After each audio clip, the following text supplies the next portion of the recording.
This is Poco M3 Android smartphone and the screen has shuttered, as you can see.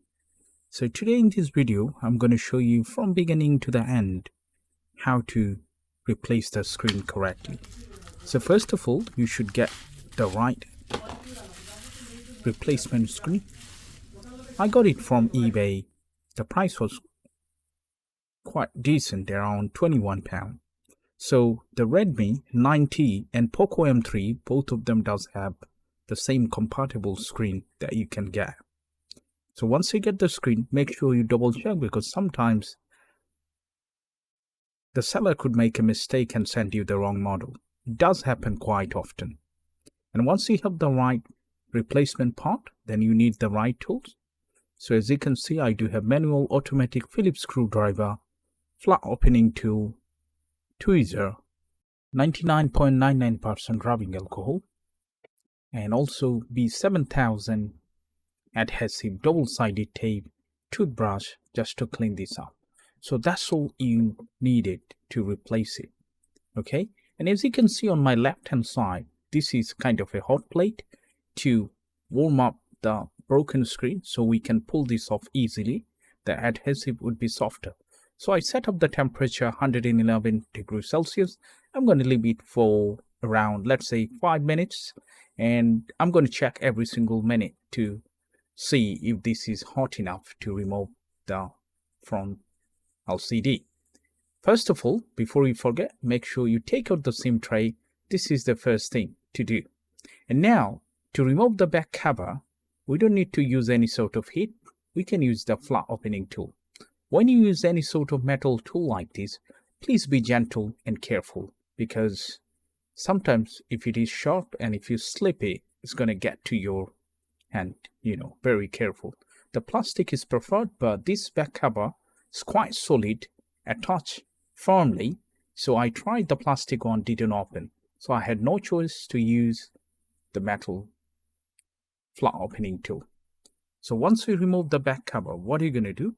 We're going to gently disconnect the flex cable which attach to the back cover to the main board. Okay, so once you open the back cover, don't just pull it off. Double check if there is any cable connected.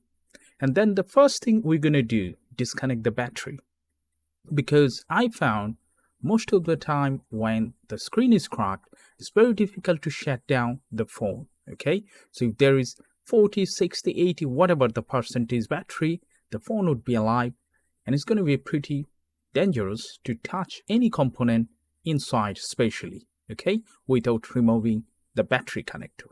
So once it open like a book, okay, and as you can see, there are two panels, which is called mid-frame, secure with many screws.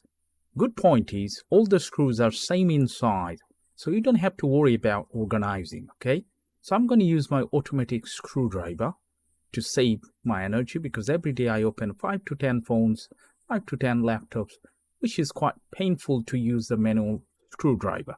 So I'm going to open all of them one by one, unscrew all of them, and once it's done, then we're going to get access to the main board. First, we're going to disconnect the battery, then the rest of the component. Okay, so let's open it like that, and double check. Might be a couple of screws still left, so double check it. And then what are you going to do? We're going to try to remove the battery. Okay, the battery also attached with strong adhesive, but it's much easier than any Samsung battery. Okay, so this is the battery connector which already disconnected, and that is the fingerprint flex connector. Now this is much more easier. By the way, so why are you going to disconnect the battery before you place any sort of heat? Because the front panel attached with the LCD quite firmly. Okay, so we need to apply a lot of heat. Now the question is, if you don't have this sort of white plate, this sort of heater, what are you going to do? You can use ordinary hair dryer. Okay, any household hair dryer should work. Okay, and if possible, try to switch off, because most of the time it's not possible because the screen doesn't work, so you can't switch it off. That's also fine. You don't need to worry. Now I'm going to disconnect all those flags and also double check if there is any screw left on the main board. Now, as you can see, there is some sort of holder, okay, plastic holder. You need to pull this gently, firmly, that is not easy. It took about 3 to 4 attempts to remove this battery.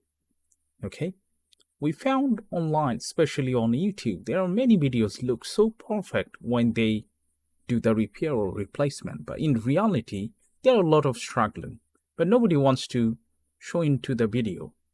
Okay, but believe me, they are all struggling. If you do have patience, if you do have plenty of time, you can easily do that.